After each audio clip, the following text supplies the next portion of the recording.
You are listening to KC Sports Network, the #1 podcast network for today's Kansas City sports fans. With former players from your favorite teams, informed perspectives, and former insiders, this is the place for you. KC Sports Network is proudly presented by Emprise Bank, your partner in possible.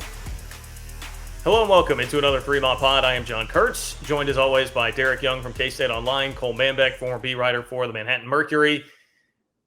This may be an interesting one, folks. Therapy session, vent session, whatever you want to call it, whatever our Mizzou friends had to go through last week, that is what we are going through this week, because K-State lost to Tulane 17-10 on Saturday at Bill Snyder Family Stadium in a game that really kills a lot of excitement and hype for the season and leaves you wondering where exactly the hell K-State is going from here. No matter where it's going, you can take the edge off with some 360 vodka from Holiday Distillery or some Ben Holiday bottled and bond bourbon. Make sure and load up on it if you're going to watch the OU game this weekend. Vegas thinks it'll be a competitive-ish game, but I know most of us probably think it may take a drink or two to get through it.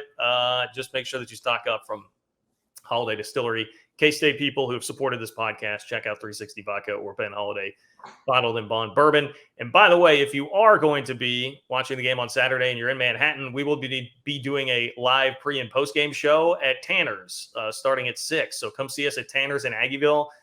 You won't be able to meet DY. He's going to be, doing his thing actually out there in Norman. But Cole and I will be there, and we all know that, we're the two most popular on the show. So we'll have everybody there ready to meet us and ready to go at Tanner's. So check it out. We can talk more about that later on in the show as well.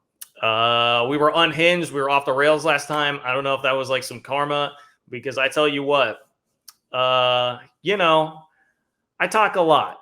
Okay. I talk a lot, especially on social media. And when Kansas starts 3-0 out of nowhere and they're just destroying Houston on the road, and we're talking about College game day coming to Lawrence, and K-State farts out 10 points against Tulane and takes a big fat home L, it's not real fun for your boy to be on the internet. It's not real fun for your boy to be on Twitter here. So I don't know. Someone want to explain to me what exactly the hell happened? Why it is that I'm having to avoid Twitter like the plague right now? Anybody? On the KU front, they're getting really good quarterback play. On the Kansas State front, they are not, and that's really the most important position on the field. And we're seeing that in front of our very eyes right now. Kansas State has an offensive problem. It could have been explained away in game one. Maybe you're holding things back. Game two, you're playing in a monsoon essentially. But we're past the point of justification and excuses, and now just have to see improvement and where it goes from here.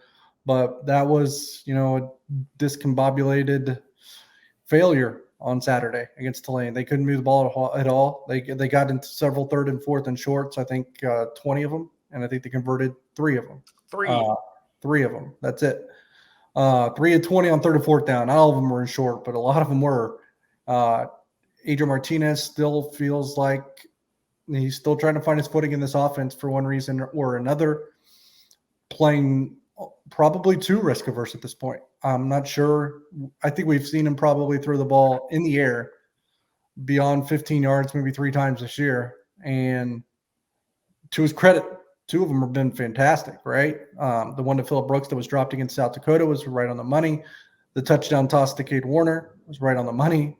That's one of the better passes you'll see this year, but for some reason he's just unwilling to uncork it any more than that, when he's already shown the ability to be very efficient when he does.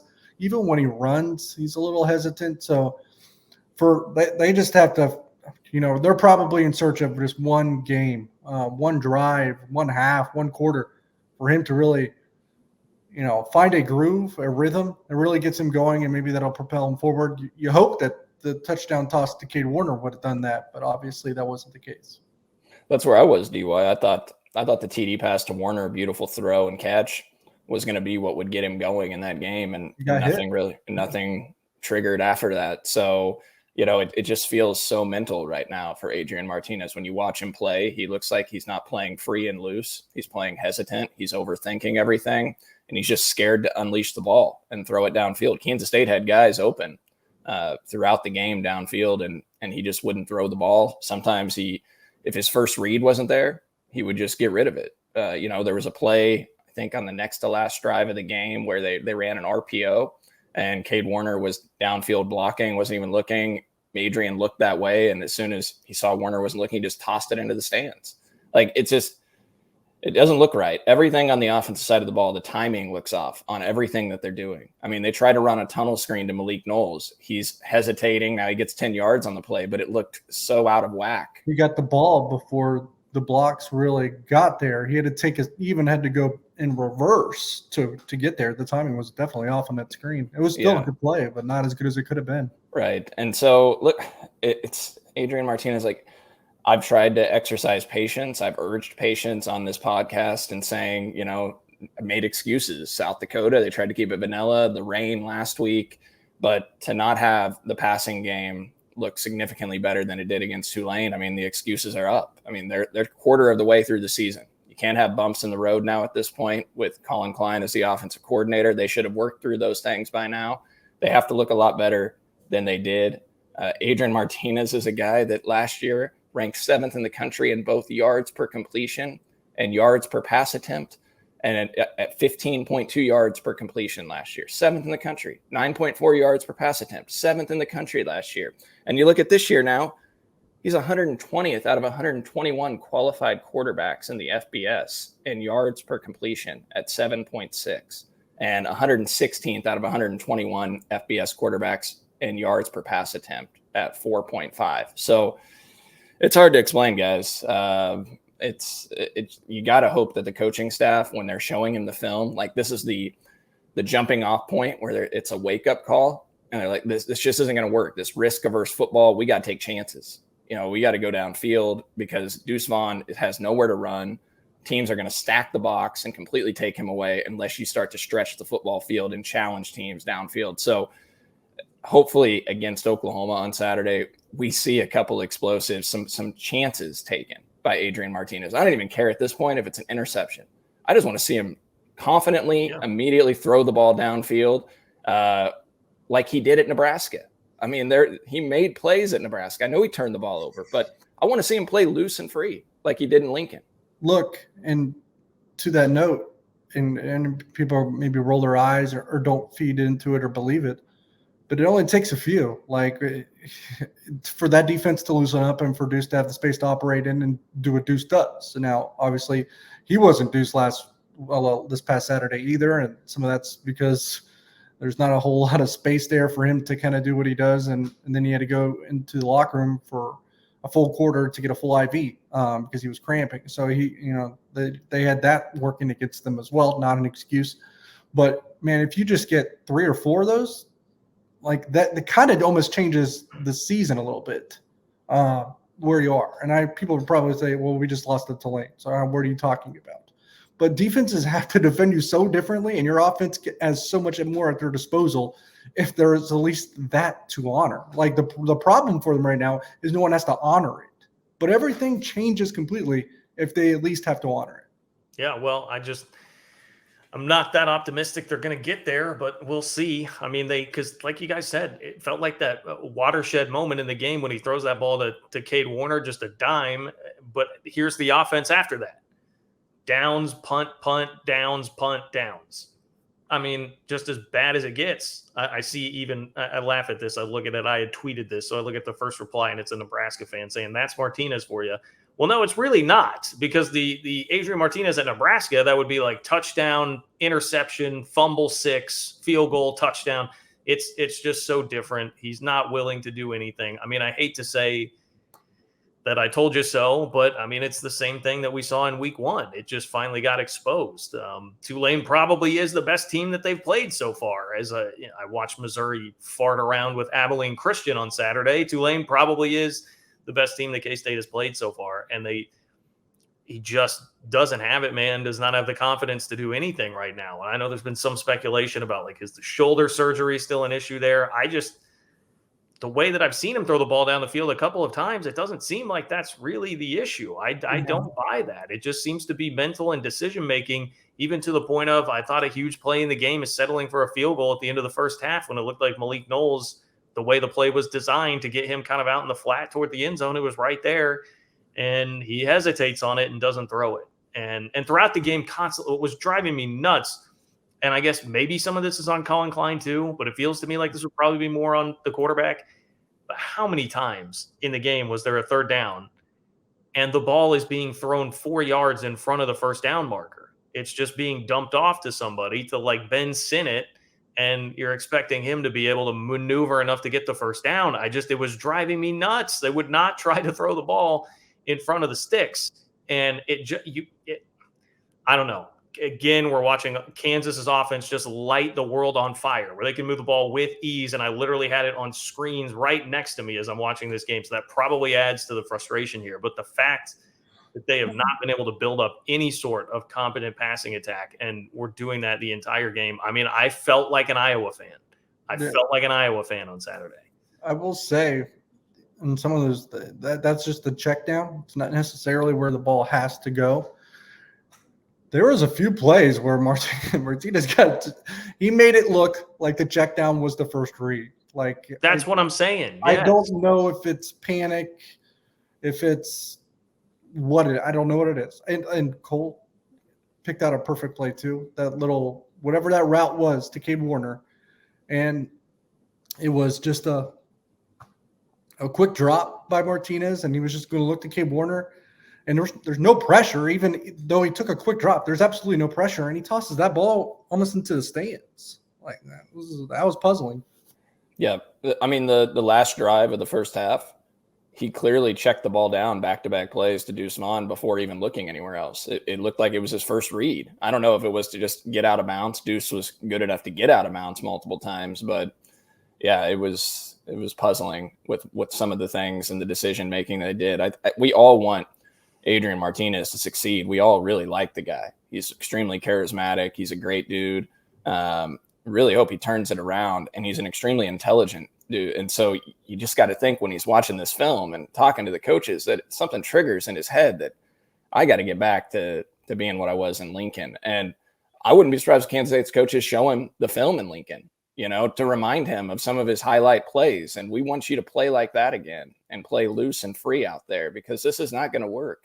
And you got an All-American running back. You got to take advantage of it and figure out a way to open up some holes for him.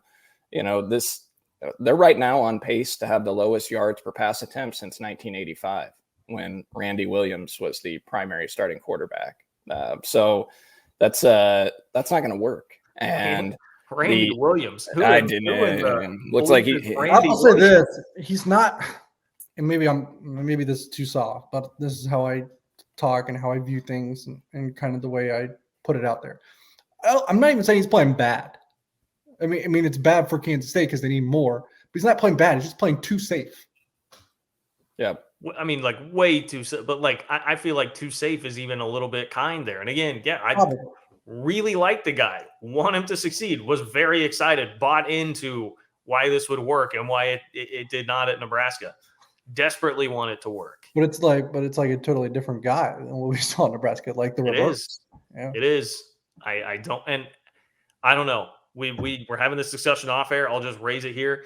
Another piece of the offense here that I think is a part of this, and I know, Derek, maybe I'll let you make this defense, but Colin didn't have a ton of tools that were working well in his arsenal on Saturday. But you have a new offensive coordinator that I think a lot of people obviously love, and for good reason. And these are tricky situations when it's a guy that's, a real folklore kind of hero at the school, and you bring him in and everybody thinks he has great potential, and Kleiman certainly is very high on him. And I think he has potential, but it doesn't mean that there's not growing pains at the very least. And I think we're seeing a lot of that with Collin Klein as the offensive coordinator right now. And there is some element of be careful what you wish for after Courtney Messingham last year, because it was the Texas game that got him fired when they were really struggling, particularly on 3rd and 4th and short. And we just saw, I think, the worst game I've ever seen K-State play in 3rd and 4th and short on Saturday. So, there are a lot of problems on offense that go beyond just Adrian Martinez. But I raised that to raise the question, did they do too much of this to him in practice leading up to this? I know they outwardly said that they did not, but when a guy comes out and looks like that, is he not doing that in practice? And they're just not, if it is Adrian, right? And it's not, they didn't coach him to do that. So he's not showing that in practice at all, and then goes out on the field and all of a sudden is incredibly timid. Like what what do we think is the deal? I think it's that. I actually do think it's that, because here's my thing is like, from what we know of Colin Klein, and I don't think that he's going to be trumpeting something for 6 months without there being some kind of truth to it. Like, hey, he can't be afraid to make mistakes. He can't be afraid to make a turnover. Then we heard Chris Kleiman say the same thing. Yeah, I get it. There's going to be people that think they coached this into him, and that's why he's playing this way.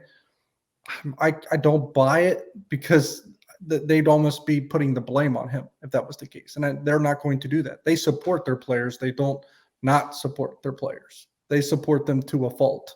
So I don't think they did, because look, Adrian, we asked him, hey, are you playing hesitant? And, a guy that was maybe coached that way would say, hey, I'm just, being careful, I just wanted ball security mattered. Sometimes we heard that a few times, but we didn't hear that. He's like, no, I haven't felt hesitant one time this year. So I just don't see that. I mean, none of us know, but that's my take. I don't see that. In terms of Colin Klein and his offensive coordinator abilities, look, he's been offensive coordinator now for 4 games, so I'm not going to make any grand sweeping conclusions like you alluded to. We have a short sample size here. We also look there. I'm not going to lie. Was there a few 3rd, 4th down calls there that left me scratching my head? Yes. More than usual? Yes. Sometimes that's going to happen. I probably have done that about the best offensive coordinators in football. Cliff Kingsbury, great offensive play caller. Steve Sarkisian, great offensive play caller. I question them too. Was it a little bit more on Saturday than usual? Absolutely. I would agree with that. At the same time, I don't know what the alternative would have been because there wasn't anything working. Well, and he also, I would just say, in my opinion here, I don't think he got a lot of help from his head coach making decisions on when to go for it and when to punt. It just felt to me like the feel was completely off. I disagreed with almost every single one of those decisions. Now, I don't have them all listed out in front of me. If I really wanted to go back and chronicle that, maybe there is 1 or 2 that I can be like, oh, okay, I get it. But the way the game was going, the way your offense was not performing in short yardage at all, and the way the defense was continuing to be very good. I mean, at least good enough to continue to hold Tulane down for the most part. I would have tried to flip the field, pin them deep, get some field position for your offense, maybe create a situation where Phillip Brooks gets a short field for a punt return and you can bust something like that. I mean, I would have just gone into more of that mode playing that way. And I'm going to be more of like analytics guy, go for it. But I also think you just have to mix in like a feel for the game. And like, it was just not going well in short yardage at all. And they didn't have the juice. And even if you convert one of those, how confident are you that they're going down the rest of the way? I don't know. I just would have rather almost put the hands of the game of defense and special teams in a lot of those spots. I can understand that, and I'll kind of throw it to Cole here. But no, I understand those too. Some of those, can be argued one way or the other. There's definitely hindsight and in-game reaction that, we would have maybe done things a lot differently for sure. But yeah, going back to Klein, and I'll toss it to Cole. Like, yeah, well, maybe we didn't like some of the things that they did call, but is there one thing that you would have, like, that either of you would have called that you think would have worked? Like, I don't know. Their run game, pass game, neither was there. Yeah. Yes, I would have pulled Avery Johnson off the sideline and put him into the game is what I would have done. On the Colin Klein front, I would just say that in any 3rd and 1 or 4th and 1, get under center and run a quarterback sneak. If anybody understands quarterback sneaks, it's Colin Klein. I mean, that's what the dude did. It frustrates the hell out of me when they line up in shotgun needing 1 yard and they're running a speed option to the perimeter. And, that play call, a lot of people see that Deuce is out in space potentially, but as DY talked about off air, it's going to be up to Deuce to make that guy miss. Now, you probably like your odds, but they had a guy that was going to be in position to try and make that tackle short. So I hate that call. Just get under center, get the yard. They did that one time Saturday. Guess what? It worked. Tulane did it one time Saturday with the game on the line. It worked. I think a few of them were probably a little too long for the sneak, but there's probably 1 or 2 others where they could have. Yeah, and so to John's point on the punting, so the sequence that sticks out to me, guys, is the very first drive of the second half and the very last drive of the game. First drive of the second half, Chris Kleiman goes for it on 4th and 8 from the Tulane 48-yard line. You're up 10-7. you could pin them back inside the 10, have the defense out there fresh coming out of halftime to pin them back, get great field position again, maybe force a turnover and capitalize. But Chris Kleiman elects to go for it. Adrian Martinez scrambles, ends up a yard short. Tulane gets the ball at the 41-yard line. But then inexplicably, Chris Kleiman elects to punt the football with 2 minutes and 18 seconds left in the game with 3 timeouts left from his own 48 on 4th and 12. Kansas State never touches the football again. I don't understand. Like, look, the odds aren't great the way the offense looked that you're going to convert a 4th and 12. Maybe you get a pass interference. Maybe you just make a play. But you can't punt the football there. If you're going to go for it on 4th and 8 when you're ahead 10-7 from basically the same spot on the field to start the second half, how the hell do you explain punting the football when all Tulane needs is 1 first down and the game is over? I can't fathom that. I don't understand that decision at all. It felt like just throwing darts at that point and hoping the defense would come up with some sort of miracle play. And look, they did get him in a 4th and 1 situation, but credit to Willie Fritz and Tulane for having the guts to go for it. And hey, run a quarterback sneak. Back to the Colin Klein thing. Like there's sequences for sure that I really question. Like we talked about just some of them. That drive to end the first half, you get 28 seconds left with 2 timeouts. And the first play they run is a quarterback run from the 23-yard line. That's going to automatically burn a timeout. I don't understand that play call. Why are you burning a timeout right off the bat, running a play that you know is going to result in that happening? And then the Ben Sinnott shovel pass at the 7-yard line that's going to lead to another burnt timeout. Like there was the obsession with the shovel passes in this game. They ran 3 of them. It never worked. Tulane had it bottled up and defended perfectly well every time. I don't understand what in the hell they were doing with the shovel passes. And if I see Ben Sinnott split out at wide receiver one more time, I'm going to lose my damn mind. What is the point of putting Ben Sinnott out wide? That is like Sammy Wheeler is the tight end that's going to be more of your receiving threat in the tight end game. They have an obsession with putting, and this isn't to knock Ben Sinnott, like he's more of a prototypical fullback or lineup on the line at tight end. And they have an obsession with splitting him out. At one point, they had DJ Giddens and Ben Sinnott split out at wide receiver. What the hell are we doing? What is that? Well, I mean, a part of the problem is who are the receivers coming out? I mean, look, if we're advocating for more, just to see more RJ Garcia, I guess, I could get on board with that. But I mean, it seemed like the only guy catching passes is Cade Warner, and like nothing against Cade Warner at all. Made a hell of a catch in the end zone, but that's not, if that's the guy. And this goes back to conversations we've been having since the beginning of the year. But if that's the guy that's going to be catching most of the balls, you're not explosive enough at all. And that's a major issue. So, yeah, look, Cole, I'm not taking anything away from your argument at all. It's just pretty limited right now. They don't seem to believe in Keenan Garber, which looks that looks like a big recruiting miss. They don't seem to really believe enough yet in RJ Garcia. He played some, but to like really truly get him involved, Malik Knowles continues as a receiver to just be there. And that's about it. So I don't know, man. And we probably have always, with Malik, there's always enough tantalizing talent there when he gets the ball in his hand that you can kind of talk yourself into every year. Like, oh, this will be the year that he turns it on, like as an actual productive receiver. And it really has not happened. Wow. Yeah, I agree with that. And look, I don't think I need to throw many numbers your way, guys, to let you know how bad Saturday was, but K-State averaged 0.77 points per drive in that game. That was the second worst of the Kleiman era, only behind the Iowa State game in the COVID season where they got shut out 45-0. So this was worse than the Texas game last year, worse than the Baylor game when they scored 10.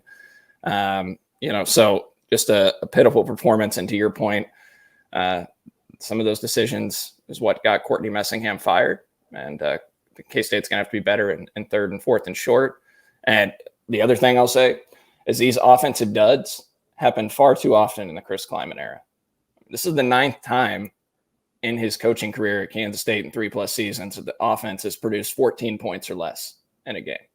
It's the Big 12. You can't be doing that.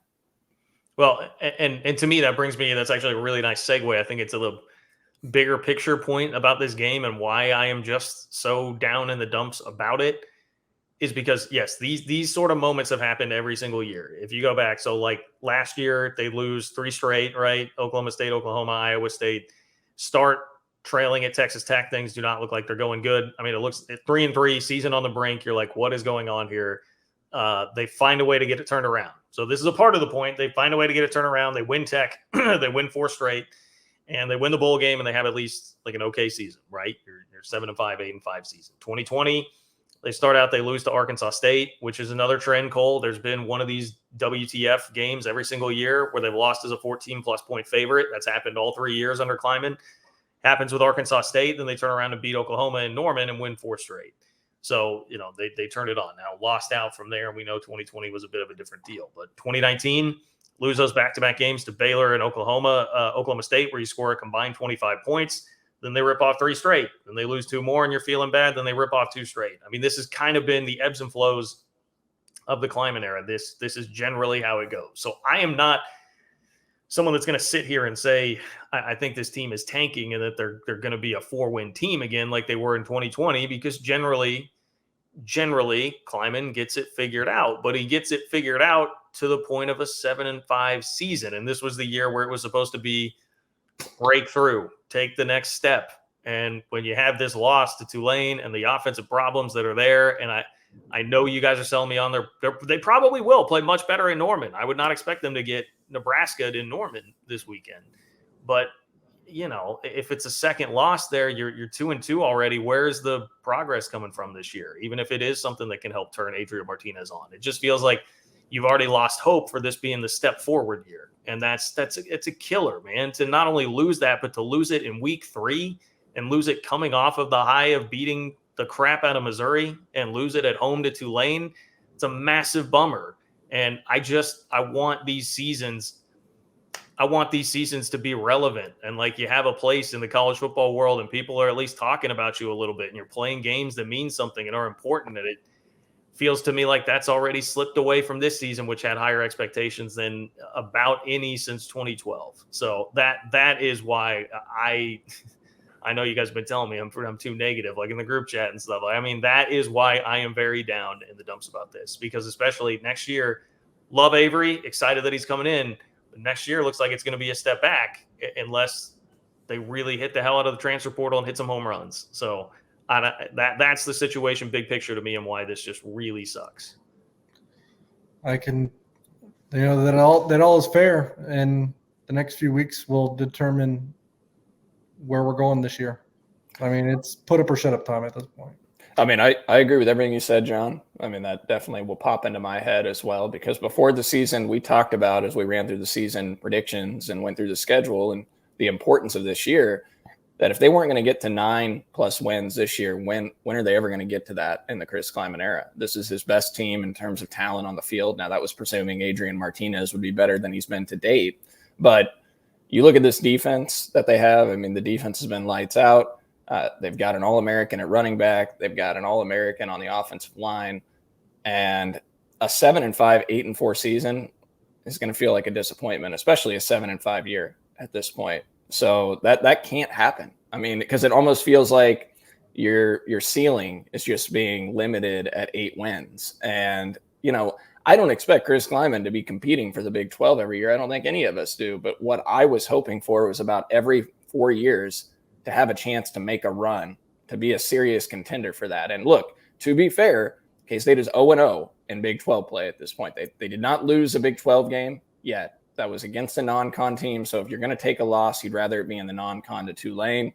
But it definitely doesn't help you feel confident going into Norman. I felt like this team, in order to get to that 9-3, 10-2 type threshold, needed to be 5-1 through 6 games. And that just doesn't feel like it's in the cards at this point because of what transpired on Saturday. It's not just that they lost, but it's how bad they've looked on the offensive side of the ball. That doesn't give you a lot of confidence in their ability to rattle off 3 of the next 4 games, 3 of the 4 which are on the road. So that's where I'm struggling with it. Look, they could come out on Saturday in Norman and surprise the hell out of us, and I sure as hell hope they do, because I'm hoping they just cut it loose. It kind of feels like their backs are against the wall. They got nothing to lose. Nobody expects them to win now. Maybe they're going to sneak up on OU. OU may be overlooking them as well, and Kansas State's done it before. To be fair, no one thought they had a chance in hell of winning in Manhattan in 2019 or in 2020 heading to Norman after the Arkansas State game. So it can definitely happen. I'll put it like this, and this is if you want to try to put on your purple colored glasses and pump a little sunshine and dream a certain way, just to feel any kind of optimism going forward. Well, one is what happened after the Arkansas State game. And if you want to go back further, right? Was it 2003 with Marshall? So yeah, but I know you're really. I know walking through that door. I know Roberson walking through that door. I know I'm really digging there because then it could just as well be 04 Fresno State. So, so those are just a few examples. And I will say this, and this probably people will probably roll their eyes. They're a good quarterback play away from being right where we thought they were a week ago. Yeah. And that seems very doubtful by the way he's looked. I get it, but he's also done it before with mistakes, mind you, but he's played well before. So we're not asking him necessarily to do something that he hasn't done before. So that's why it feels kind of fair to say they're a good quarterback away from being the team that we thought they were, because the defense, assuming, that remains the status quo, and hopefully Nate Matlack is fine.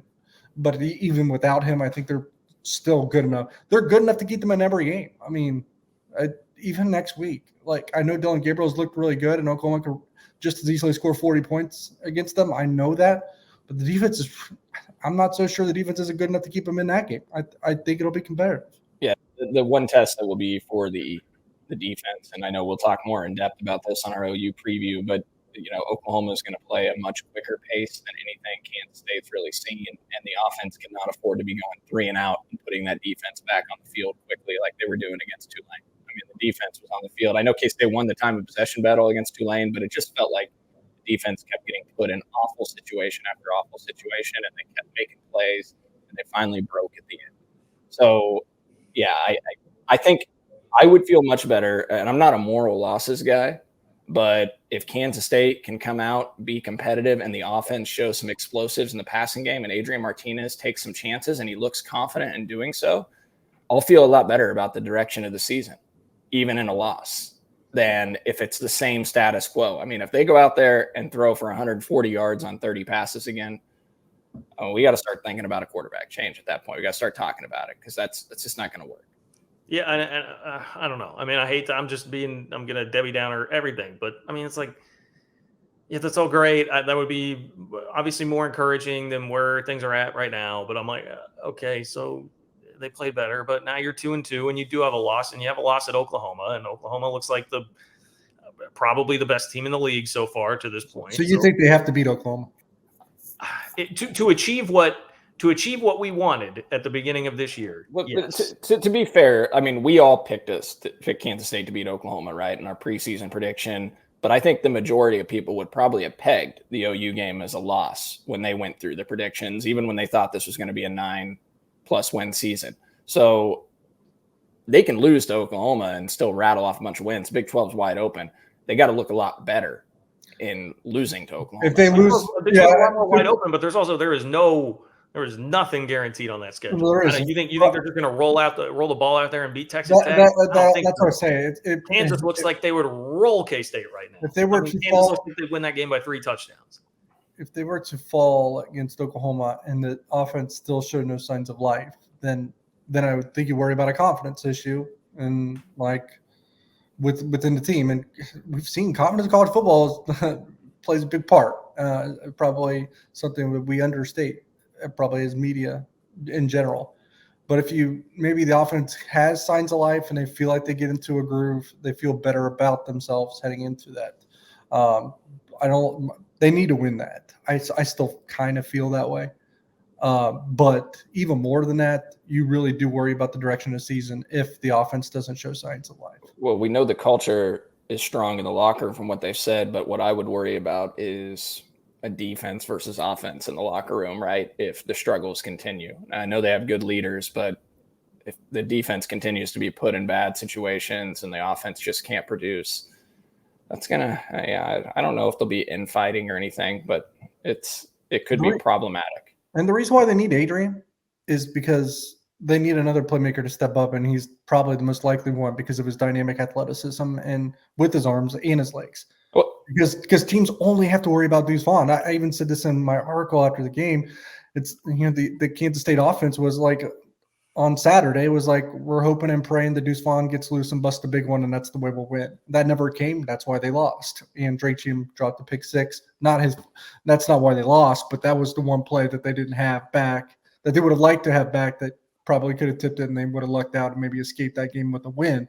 But you can't just hope and pray that Deuce Vaughn busts a big one every week. Someone else has got to be there that you can count on. And the receiver room being what it is, as we've already alluded to, that's why so much of the season was going to be on Adrian Martinez's shoulders. Well, let me Cole, I know you want to interject here. Let me set this up because we'll get into the quarterback discussion because I know you guys are kind of saying like, hey, he gets at least this next game and maybe more before there's any serious talk about it. People are asking that question, at what point would you make the change? So let's discuss it. But I don't know which one of those kids you would have. Kids, look at me. I don't know which one of those quarterbacks you would have as the best bet to get it turned around. But I don't know. Maybe there's some kind of prop on DraftKings about when K-State would make a change. But I do know that the wait is over. DraftKings Sportsbook, America's top-rated sportsbook app, is officially live in Kansas just in time for football season. That means betting legally on same-game parlays, spreads, money lines, and more anytime and anywhere across the Sunflower State. To celebrate, DraftKings is giving new Kansas customers a can't-miss offer. Bet just $5 on anything and get $200 in free bets instantly. Download the DraftKings Sportsbook app now and use promo code KCSN to get $200 in free bets instantly when you place a $5 bet on anything. That's code KCSN only at DraftKings Sportsbook, America's top-rated sportsbook. Gambling problem, getting help is your best bet. Call 800-522-4700. 21 plus, physically present in Kansas. Eligibility restrictions apply. Bonus issued as free bets. One early win token issued at opt-in. Moneyline bets only. Deposit and wagering restrictions apply. Eligibility and terms at DraftKings.com/Kansas on behalf of Boot Hill Resort and Casino. Okay. Sure, the Bear had a nice little Saturday. He picked Tulane.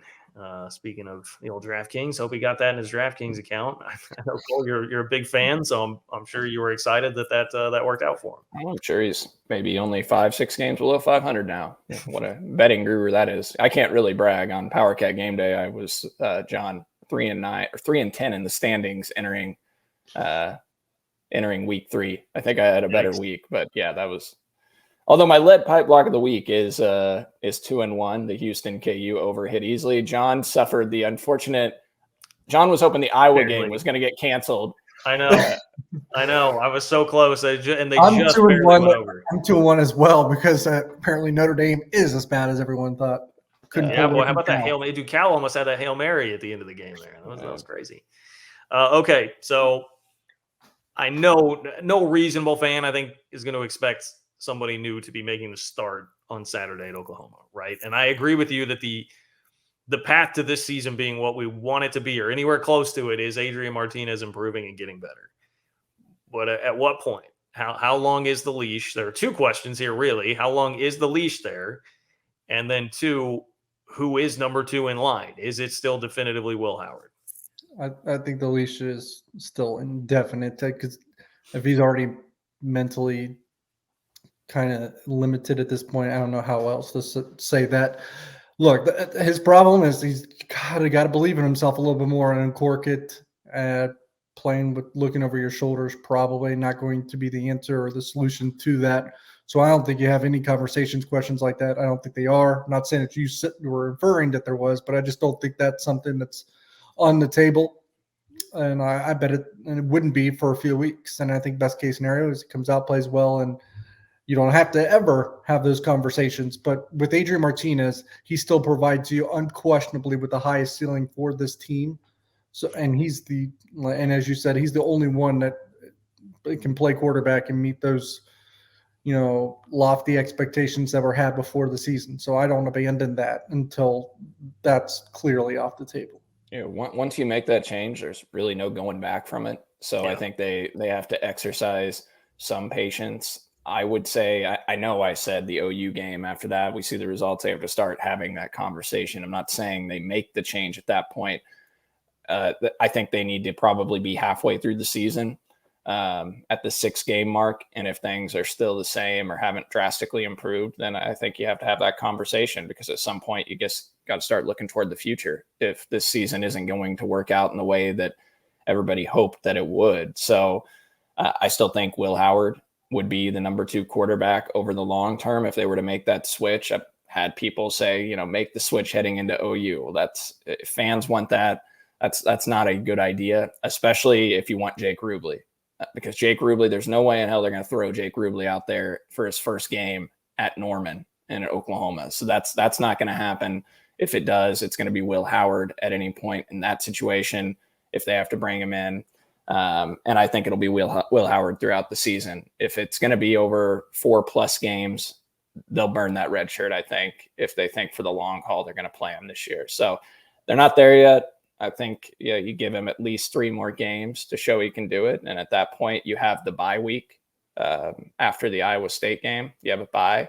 If you're going to make a change, that's probably when you make the change, because you've got 2 weeks to prepare the other quarterback to take over the system. Just don't love the sound of that upcoming schedule, man. I mean, you got road games in Norman and Ames. This could get really unfun very quickly here, especially the way the rest of the Big 12 is playing out. I know Iowa State hasn't really played anybody, but they are unbeaten, and they've got Baylor. I mean, that'll be a really interesting game this weekend. And if they win that, I know Travis Goff is out here still on Twitter positioning himself like they win that, Kansas State scare at Duke, the College game day would still be coming to Lawrence for KU Iowa State the next week. So I mean, there's no doubt we can't run from it, man. I mean, that is another thing that is making this a lot less palatable, is the fact that Kansas looks like what they do right now, and they are garnering all this attention. And I know that recruiting lags behind, right? And K-State has done all this great work on in-state recruiting, but it sure feels like Kansas can jumpstart things a hell of a lot with what they're doing this year. And you just look forward to I don't know, man. I'm not real optimistic about much right now, if you can't tell, because that is a rough thing. Anybody have words on Kansas? Anybody want to come after me on that? Well, I have a major pet peeve with Kansas and a lot of the local media thinking that Kansas should get College game day like they're entitled to it for beating 2 FBS teams. Kansas State, we got College game day in Manhattan twice when we were perennial power over a decade plus. I mean, I thought you had to earn it. I mean, come on. The College game day going to Lawrence after a couple wins, just get out of there with that garbage. I think people are overreacting to Kansas too, John. I think you're overreacting a little bit. They're obviously better than I thought. I perceived them to not be as good as they are. I thought we needed to pump the brakes on Lance Leipold, but he's clearly doing a hell of a job. And what they're doing with that offense is really impressive. But people need to remember as well that Lance Leipold didn't even go to Jalen Daniels until the end of the season last year. So he kind of ran into a little stroke of luck here. He was playing Jason Bean as their starting quarterback when clearly he had a better option last year in the quarterback room. So he's doing a nice job, but they've also benefited from a schedule looking better than it really actually is. West Virginia is probably going to fire Neil Brown at the end of the year if they can afford the buyout. He's been a disaster in Morgantown, and Houston looks like they're on the way to being a disaster. They should be 0-3 on the season. And everybody picked them to win the American Conference. That's just not going to – it's obviously not going to happen. I think Dana Holgerson's at risk of losing that team. They had guys punching each other on the sideline Saturday in Houston. Their defense is a mess. So it looks like a really nice win. I mean, credit to them for winning that game and winning it in the fashion they did. I'm not going to take that away from them, but I will hold off until we see more in Big 12 play from KU. What I will say is they have a pretty favorable schedule to start. I mean, they get Iowa State at home and I believe TCU at home back-to-back after this Duke game. So I'm not predicting. I know we said we laughed kind of at the thought of them going 6-0, but I mean, the schedule does kind of tilt their way for a good start. I ain't laughing at bleep anymore with them. I'm not laughing at anything with them the way that they're playing. Right now, Cole, who wins more games by the end of this season, K-State or Kansas? K-State. We got to stop this over. Like the group text that we're in, it was filled with, Kansas is better than Kansas State. That's got to stop. Kansas who wins if they played on Saturday? Kansas State. Kansas State wins the game. Okay. Jalen Daniels, they are not playing. Guys, come on. They haven't played a defense like Kansas State.